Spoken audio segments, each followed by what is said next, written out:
নমস্কার। আমাদের রাজ্যের বিজেপিরই যে এখন কতগুলো লবি বা কতগুলো গ্রুপ এই লোকসভা ভোটের পরে যত দিন যাচ্ছে তা ক্রমশ প্রকট হচ্ছে। এর মধ্যে দুটো গ্রুপ তো অতি সক্রিয়। একটা হলো দিলীপ ঘোষের গ্রুপ, আর একটা হলো শুভেন্দু অধিকারীর গ্রুপ। এখন কেউ বলছে আমাদের রাজ্যে বিজেপি কিছুই ছিল না, 7% 8% ভোট, সেখান থেকে এই 38-40% ভোট তৈরির যে কাণ্ডারি তিনি হলো দিলীপ ঘোষ। আবার কেউ বলছে এই 2021-এ শুভেন্দু যদি বিজেপিতে যদি না আসতো, মানে বিজেপি জয়েন যদি না করতো, তাহলে এই 77টা বিজেপির যে এমএলএ, ওটা খুব বেশি হলে 10 থেকে 15টা হতো। এই নিয়ে মোটামুটি বেশ তরজা চলছে। এখন তরজাটা কোথায় চলছে? আমি কি এমনি মুখে বললাম তরজা চলছে তা তো নয়। আপনারা ফেসবুক ফলো করলেই বুঝতে পারবেন, সোশ্যাল মিডিয়ায় দুটো গোষ্ঠী, এক হচ্ছে শুভেন্দু অধিকারী সৈনিক বিজেপি, আর একটা ওই দিলীপ ঘোষ এর বিজেপি। দেখুন, সেখানে গেলেই আপনারা স্পষ্ট বলতে পারবেন। আপনারা প্রয়োজন হলে আমার ভিডিওটা দেখার পর ফেসবুক খুলবেন, সেখানে প্রথমেই যান শুভেন্দু অধিকারীর সৈনিক বিজেপি, দেখুন সেখানে কি বলছে। সেখানে দিলীপ ঘোষকে যতটা পাচ্ছে একদম ধুয়ে দিচ্ছে। আবার একইভাবে দিলীপের যে ফেসবুক পেজ, সেইখানেও শুভেন্দু অধিকারীকে যা নয় তাই বলছে। আমরা তো এতদিন বিশেষত এই যে শফিকুল বা সন্ময় বন্দ্যোপাধ্যায়দের জানতাম যে এরা স্বাধীনপ্রাপ্ত ইউটিউবার, নিজস্ব সাংবাদিকতা করে, কিন্তু এই দিলীপবাবুর গ্রুপ থেকে জানতে পারলাম এরা নাকি শুভেন্দু পয়সা দিয়ে এদের ইউটিউব চ্যানেলটা চালায়। দেখুন, আমি কিছুই জানি না, আমি পুরো যা দেখেছি তাই বলছি। আমি দুটো পেজ খুলছি, প্রয়োজন হলে আপনাদের স্ক্রিনশট দেখিয়ে দিচ্ছি। দুটো পেজ খুলছি এবং সেখান থেকে একটু পড়ার চেষ্টা করছি কি কি আছে। পুরোটা পড়বো না, কারণ এত বড় ভিডিও করার সময় নেই। পড়ছি প্রথম থেকে। শুভেন্দু অধিকারী একটা গ্রুপে বলছে, মহাবীর দিলীপ ঘোষের রেকর্ডটা একটু শুনে রাখুন। বলছে মহাবীর দিলীপ ঘোষের রেকর্ডটা একটু জেনে রাখা দরকার। 2018 সালের পঞ্চায়েতে মাত্র 5000 সদস্য জেতাতে পেরেছিলেন দিলীপবাবু। কি লিখেছে? 2023-এ ভয়াবহ সন্ত্রাসের পরেও 11,000 পঞ্চায়েত সদস্য আছে বিজেপির, যদিও গোপীবল্লভপুরে নিজের বুথে হেরেছেন দিলুদা। আবার বলছে তারপরে 2019-এ বিজেপি 18টা এমপি জেতার পর 3টি আসনে উপনির্বাচন হয়েছিল, তার মধ্যে দিলীপবাবুর ছেড়ে যাওয়া খড়গপুর সদরও ছিল। 3টি আসনেই হেরেছিল বিজেপি। দিলুদা নিজের আসনও ধরে রাখতে পারেনি। 2021-এ দিলীপবাবু 200 আসন জিতে ক্ষমতায় এসে মুখ্যমন্ত্রী হওয়ার স্বপ্নে বিভোর ছিলেন, পেয়েছিলেন মাত্র 77। লোকসভার ভোট শতাংশ নিজেও ধরে রাখতে পারেননি। 2021-এও হিরণ খড়গপুর আসনটি পুনরুদ্ধার করলেও মেদিনীপুরের সবকটি বিধানসভা বিজেপি হেরেছিল। তার দায় কে নেবে? তখন রাজ্য সভাপতি তো দিলীপবাবুই ছিলেন, সেসব ভুলে গেলে চলবে? আরও বলছে 2019-এ 18টি আসন জেতার কৃতিত্ব নিলে 2021-এ সরকার গড়তে না পারার দায়ও কিন্তু দিলুদার। তিনি যদি সারা রাজ্যে 18টি আসন একক কৃতিত্বে, বলছে তিনি যদি সারা রাজ্যে 18টি আসন একক কৃতিত্বে জেতাতে পারেন, তাহলে দুর্গাপুরের মতো জেতা আসনে লক্ষাধিক ভোটে হেরে গেলেন কেন? কোথায় তার ব্যক্তি ক্যারিশমা? ঝড়ে বক মারে দিলু কেরামতি করে। ভাবুন কথাটা কি বলছে, ঝড়ে বক মারে দিলু কেরামতি করে। এই হলো সার সত্য। দুর্গাপুর তো সব তথাকথিত পুরানো নেতাদের তিনি নিয়ে গিয়েছিলেন, তারা কি ভেলকি দেখালো? দিলুদা একবার খোঁজ নিয়েছেন কতজন তার সফর সঙ্গী তথাকথিত পুরানো নেতা নিজের বুথে জিতেছেন বা এজেন্ট বসাতে পেরেছেন? বলছে যখন দিলীপ ঘোষ সভাপতি হয়েছিলেন তখন কি পুরানো বিজেপি ছিলেন, নাকি 6-8 মাস পার্টিতে এসেই তাকে সভাপতি বানানো হয়েছিল? তিনি কবে থেকে পুরানো বিজেপি হলেন? তিনি সভাপতি হওয়ার পর তৎকালীন সভাপতি রাহুল সিংহের টিমের কতজনকে রেখেছিলেন? কতজন পুরানো জেলা সভাপতি তার আমলে ছিল, তিনি যাদের জেলা সভাপতি করেছিলেন তাদের কতজন পুরানো বিজেপি ছিলেন, নিজে কি করেছিলেন সেটা মনে রাখুন। অকথা কুকথা বলে কর্মীদের তৃণমূলের হারমাদদের সামনে ঠেলে দিয়ে মিডিয়াবাজি করার নাম দিলীপ ঘোষ। কি বলছে ভাবুন, দিলীপ ঘোষকে বলছে যে অকথা কুকথা বলে কর্মীদের তৃণমূলের হারমাদদের সামনে ঠেলে দিয়ে মিডিয়াবাজি করার নাম দিলীপ ঘোষ। ভাবুন কত বড় কথা বলছে শুভেন্দু অধিকারীর গ্রুপ। 60 বছর বয়স হলেই হাঁটু থেকে কোমর পর্যন্ত বুদ্ধি না ওঠার নামই দিলুভাই। ভাবুন, তার বাড়ির দলিল চাকরি চোর প্রসন্ন রায়ের হেফাজত থেকে উদ্ধার হওয়া নেতার নাম দিলুদা। কেন্দ্রীয় বাহিনীর সঙ্গে রাজ্য পুলিশের খোঁচরকে সঙ্গে রাখার নাম দিলীপ। রাজ ঝা নামে খুন হয়ে যাওয়া কয়লা মাফিয়াকে দলে নিয়ে আসার নাম দিলীপ ঘোষ। আচ্ছা, 2024-এ ভোট সন্ত্রাসে আক্রান্ত হওয়া মেদিনীপুর বা দুর্গাপুরের কোনো কার্যকর্তার সঙ্গে তিনি কি দেখা করতে গেছেন? তৃণমূলের সন্ত্রাস নিয়ে তিনি কি একটি কথাও বলেছেন?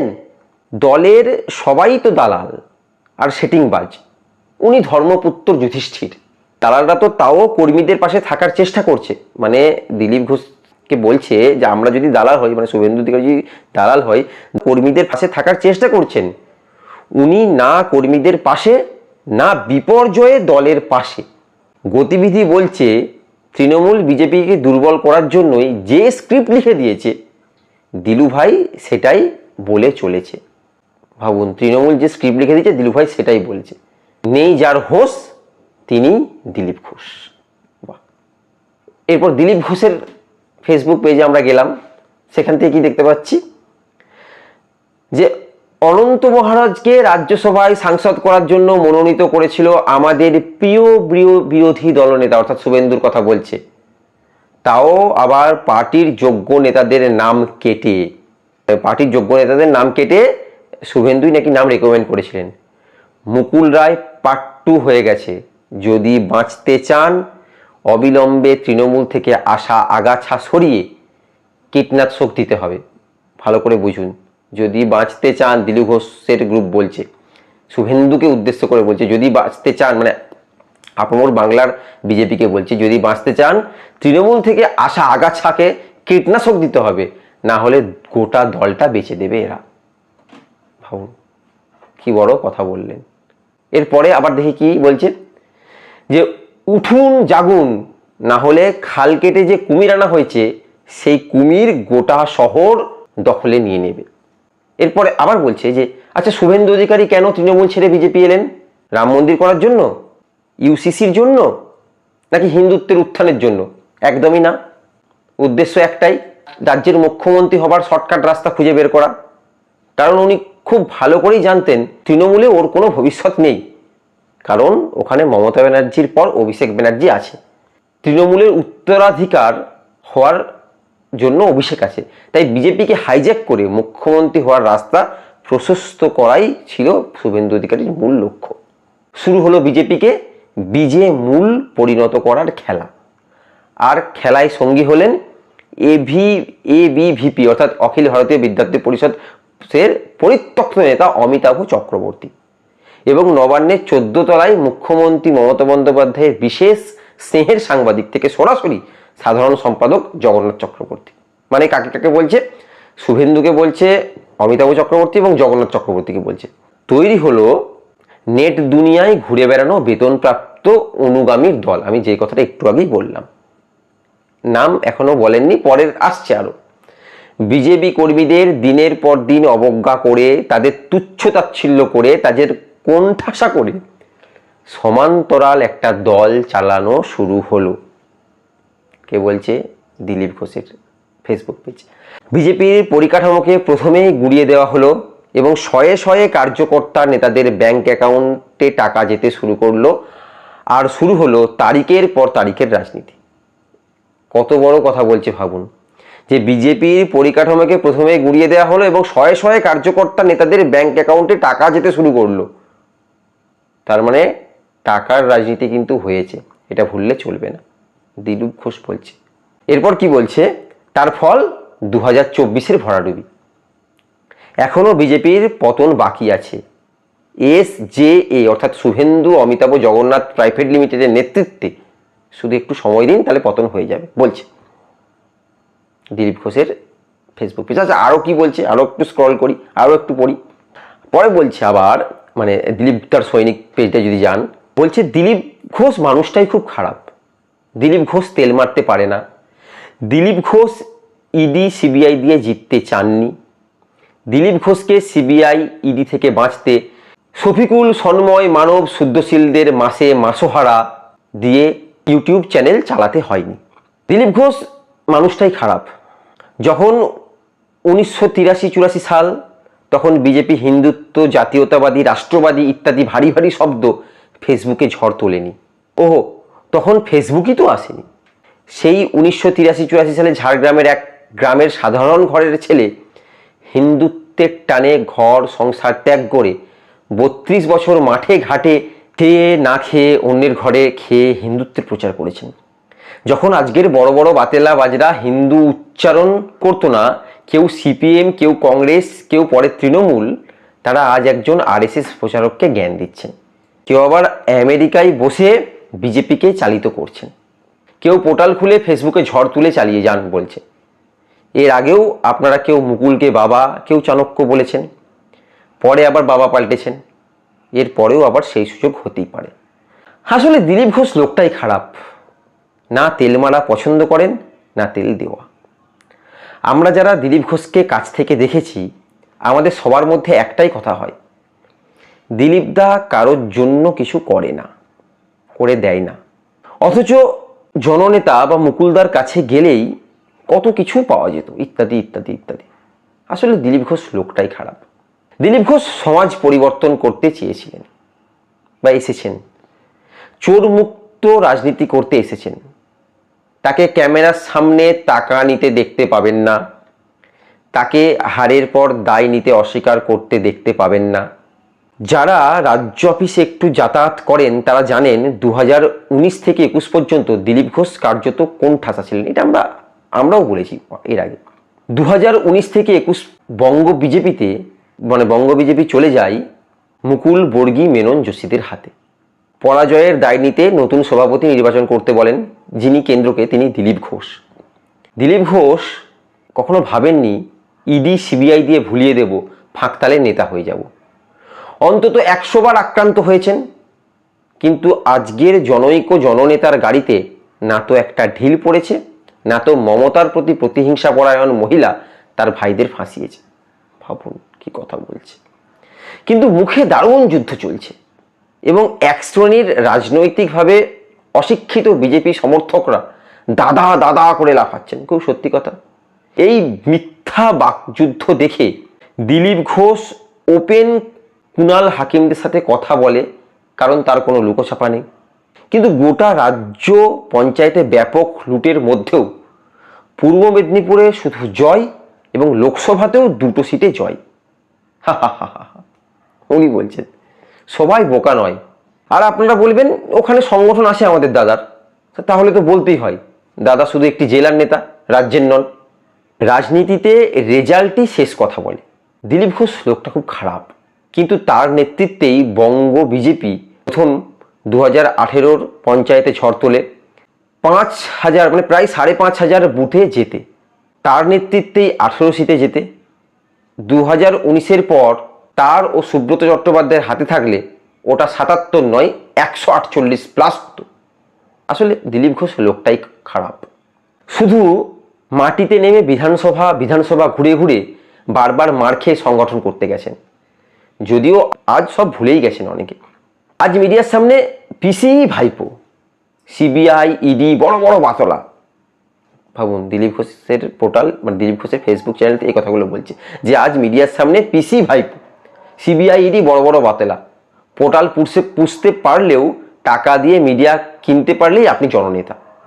সে আপনি যতই ভুলভাল টিকিট নির্বাচন করে 18 থেকে 12-তে নামান না।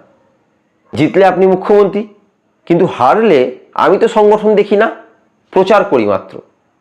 শুনুন, যারা এখনো দলবদলুদের বাবা ভাবছেন তারা বাবা পাল্টানোর জন্য প্রস্তুত হন, কারণ যে 10 বছর মমতার দল থেকে সব খেয়ে বেইমানি করতে পারে, বিজেপি তো কোন ছাড়। মুকুলের সময়ও বলেছিলাম গালাগালি খেয়েছি, আজ আবার বললাম দিলীপ ঘোষ লোকটাই খারাপ। মানে বুঝতে পারছেন, এখানে অভিযোগ করছে যে লোকটা 10 বছর তৃণমূলে থেকে বেইমানি করতে পারছে, বিজেপি তো কোন ছাড়। মানে বিজেপিতেও কালকে প্রয়োজন পড়লে বেইমানি করতে পারে, কিন্তু দিলীপ ঘোষের ফেসবুক পেজ বলছে দিলীপ ঘোষ লোকটাই খারাপ। কিন্তু সৎ, পরিশ্রমী, কিন্তু ছেড়ে যাবে না। কিন্তু ওই রেজাল্ট দিয়েছিল দিলীপ ঘোষ লোকটাই খারাপ, কারণ সে চোর নয়, তার কাছে কোটি কোটি টাকা দিয়ে মিডিয়া কেনা নেই। দিলীপ ঘোষ লোকটাই খারাপ, কারণ তিনি শিখিয়েছেন 11%-এর বিজেপি 40%-এ নিয়ে যেতে। তিনি শিখিয়েছেন 2 থেকে 18, তিনি শিখিয়েছেন 3 থেকে 77। যখন পশ্চিমবঙ্গে হিন্দুত্ব নিয়ে রাজনীতি করতো না, দিলীপ ঘোষ আজ থেকে 40 বছর আগে ঘর ছেড়েছিলেন। তাই বাকিরা সব আসবে যাবে, দিলীপ সুকান্ত রয়েই যাবে। এখানে একটা ভাবার বিষয়, দিলীপ সুকান্ত রয়েই যাবে, অর্থাৎ তার মানে বুঝতে পারলাম আমরা দিলীপ সুকান্ত একদিকে, শুভেন্দু একদিকে। কারণ আদর্শ কখনো মিথ্যে হয় না, এটা দীর্ঘদিনের অভ্যাস, রাতারাতি হয় না। বুঝতে পারলেন? আচ্ছা, আবার একটা পড়ি, ভিডিও বড় হয়ে যাচ্ছে, এটা লাস্ট পড়ব, কারণ অনেক লেন্দি করার কোনো ইচ্ছে নেই। বলছে দিলীপ দা আর সুকান্ত দার দিকে বিজেপির দালাল চিটিংবাজগুলো আঙুল তুলছে সেই সমস্ত তথাকথিত অনুগামীদের, মানে একদম শুভেন্দু অনুগামীদেরই বলছে। কয়েকটা বিষয় মনে করিয়ে দিই। দিলীপ ঘোষকে বা সুকান্ত মজুমদারকে কোনোদিন ক্যামেরাতে কাগজ মুড়িয়ে টাকা নিতে দেখেছেন? তবে ছোট লোক চোরদের দেখা গেছিল, একদম স্পষ্ট কথা বলছে। ছোট লোক মানে শুভেন্দু অধিকারীকে বলছে যে ছোট লোক চোরদের দেখা গেছিল। এদের নামে কোনোদিন চিটফান্ড চুরি কেলেঙ্কারি কেস লেগেছে? নারদা সারদাতে অভিযুক্ত গদ্দারগুলোর লিস্টে একবার দেখবেন প্লিজ, ভাবুন। একদম সরাসরি শুভেন্দুকে বলছে। এরা ভোটের জন্য জীবনে একবারও মোল্লা সেজে টুপি গুঁজে মসজিদে গেছে না, তবে 2021-এর পর কিছু নব্য বিজেপির বড় নেতা আগে গেছিল কিন্তু। তারপরে আবার বলছে এই লোকসভা নির্বাচনে কার হাত দিয়ে কত লক্ষ টাকা দিলীপ দাকে হারানোর জন্য গদ্দারি করে পাঠানো হয়েছিল তার হিসেব কি ছাড়বো? কি মারাত্মক কথা। তার মানে দিলীপ দাকে হারানোর প্রথম থেকে একটা প্ল্যান, যা বুঝতে পারলাম। এবং দিলীপ দাকে হারানোর জন্য কার হাত দিয়ে কত লক্ষ টাকা পাঠানো হয়েছিল তার হিসেব কি ছাড়বো? তার মানে শুভেন্দু টাকা খরচা করে দিলীপকে হারিয়েছে, এত বড় অভিযোগ করছে। একবার ভাবুন। এগুলো আমি বলছি না, দিলীপ ঘোষের ফেসবুক পেজ বলছে। আপনারা যে কেউ গেলে ফেসবুক পেজে দেখতে পারেন, আমি ভিডিওর পাশে স্ক্রিনশটও দিয়ে দিচ্ছি। দিলীপ ঘোষকে কোনোদিন মমতা ব্যানার্জি পা ছুঁয়ে প্রণাম করতে দেখেছেন? কিন্তু জননেতা করেছিলেন। আবার দিদি বলেছিলেন কি রে বাবা এলি, মনে আছে তো এসব? তৃণমূলের নেতা তৃণাঙ্কুরকে কেসে জেতাবার জন্য জ্যোতিপ্রিয় মল্লিকের অ্যাসিস্ট্যান্ট বাবু সোনার সাথে জননেতার কি ডিল হয়েছে বলবো? টিএমসি নেতা শামস ইকবালের শালা গুলাম আশরাফ ববি হাকিমের বিজনেস পার্টনার, বিজেপির অভ্যন্তরীণ প্রোগ্রাম খোলা হাওয়াতে রিজার্ভ সিটে বসে থাকে। কি করে আসে, কেন আসে বলবো? ভাবুন কি বড় বড় অভিযোগ বলছে শুভেন্দুর নামে। আরও একটা কথা, 42টা সিটের পুনর্গণনা হলো না, শুধু বালুরঘাটে সুকান্ত তার সিটই কেন হলো বলুন তো? বাহ, এও একটা পয়েন্ট। আচ্ছা, পরে কি বলছে দেখি। একটা সদ্যজাত শিশুও বিশ্বাস করবে না এরা কোনোদিন বিজেপি ছাড়বে না, আর মুকুল রায় পার্ট 2 হবে না, তার গ্যারেন্টি কি আছে? দিলীপ সুকান্ত ইডি সিবিআইয়ের ভয়ে আগে মাল ঝেড়ে সেই কেচ্ছা ঢাকতে বিজেপিটা করে কি? ভাবুন, মানে শুভেন্দু ইডি সিবিআইয়ের ভয়ে আগে যেহেতু মাল ঝেড়েছে ভয়ে বিজেপিটা করে। নাকি কোনো দিন শুনেছেন তৃণমূল এদের চোর গদ্দার বলছে? সত্যিই তাই, তৃণমূলের কোনো নেতা দিলীপ ঘোষ আর সুকান্ত মজুমদারকে চোর বলেনি, বলতেও পারবে না, কারণ এনারা প্রকৃত বিজেপির আদর্শিত মুখ। আচ্ছা, তারপর দেখি কি লিখছে। অনেক চামচাগুলো চিল্লাচ্ছে দিলীপ ঘোষের নাকি তৃণমূল নেতাদের সাথে যোগাযোগ আছে। আচ্ছা বলুন তো, কোথাও দেখা হলে দাঁড়িয়ে কথা বলা কি অপরাধ? কেউ সৌজন্য সাক্ষাতে ডাকলে সেখানে যাওয়া কি অপরাধ? ভুলবশত ভিআইপি সিটে তৃণমূল নেতার পাশে সিটটাই কপালে জুড়লে কি খেলা দেখা যাবে না? হ্যাঁ, সত্যিই তাই, একটা সৌজন্য সাক্ষাৎ তো থাকতেই পারে রাজনীতিতে। আরে দিলীপ দা তো পা চেটে 3-4টে মন্ত্রিত্ব ঝেড়ে সারনানন্দা কেলেঙ্কারিতে পকেটে আচ্ছা করে মাল ঝেড়ে কাটমানিতে ঝেড়ে তুলে সিবিআইডির ভয়ে দিল্লি গিয়ে হাতে পায়ে ধরে টুকুস করে পাল্টি মারা নেতা নয়। এরকম নেতা হলে আর সৌজন্য সাক্ষাৎ তো দূর, এর কথা মুখ দেখানো যাবে না।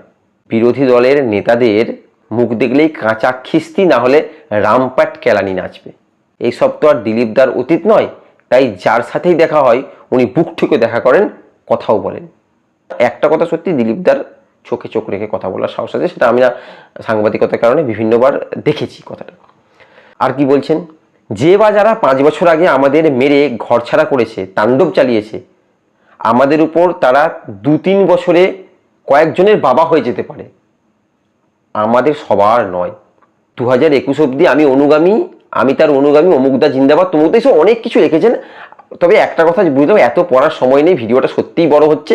তবে এইটুকু বুঝতে পারছি, এই দুটোর মধ্যে একটা বিশাল চলছে, মানে একদিকে দিলীপদার ফেসবুক পেজ, একদিকে শুভেন্দুর ফেসবুক পেজ চলছে। তবে আমরা যারা সাধারণ মানুষ, তারা কিন্তু ব্যাপারটাকে বেশ এনজয় করছি। আর শেষে একটা কথা বলি, সেটা হলো, যেভাবে সত্যি, মানে আমার নিজের মতামত বলি, যেভাবে সত্যি কিছুদিন ধরে বিজেপিকে চালাচ্ছিল শুভেন্দু অধিকারী, এটা কিন্তু কাম্য নয়। আজকে বিজেপি এ রাজ্যে 18 থেকে 12তে নেমে আসার এটাও একটা বিশাল বড় কারণ ছিল। সেই অর্থে বিজেপি বা শুভেন্দু অধিকারীর নেতৃত্ব এটা সাধারণ মানুষকে বোঝাতে পারেনি যে তৃণমূল প্রকৃতই দুর্নীতিবাজ। তার বদলে সারাক্ষণ শুধু পিসি ভাইপো করে গেছেন, এগুলো খুব সত্যি কথা। তার বদলে দিলীপ ঘোষ যে রাজনীতিটা করেছেন, তাতে উনি সংগঠনটা তৈরি করেছিলেন, ভোটটা করাতে পেরেছিলেন। যাই হোক, আগামী দিন এটা বোধহয় আরও বাড়বে, কমবে না। আমি আরও পেজটা বারবার ফলো করছি, ইদানিং যা বুঝতে পারলাম, পেজ দেখে শুভেন্দুর কিন্তু রাজ্য সভাপতি হওয়ার প্রচণ্ড ইচ্ছা, অর্থাৎ বিরোধী দলনেতা উনি আছেন, রাজ্য সভাপতি হওয়ারও ইচ্ছা। কারণ পেজে বারবার বলছে, এই বলুন এই মুহূর্তে কে হওয়ার যোগ্য, শুভেন্দু না অন্য কেউ, মানে অন্য কেউ নাম খুব কম আছে, শুভেন্দু, তার মানে শুভেন্দু হওয়ার যোগ্য, শুভেন্দুই হবে, মানে এরকম একটা পেজে ভাসিয়ে দেওয়া চলছে। যাই হোক, আগামী দিনে আমরা দেখতে পাবো সত্যি কে হয় কি হয়। আপাতত এটুকুই, ভালো থাকবেন, আজকের মতো চললাম।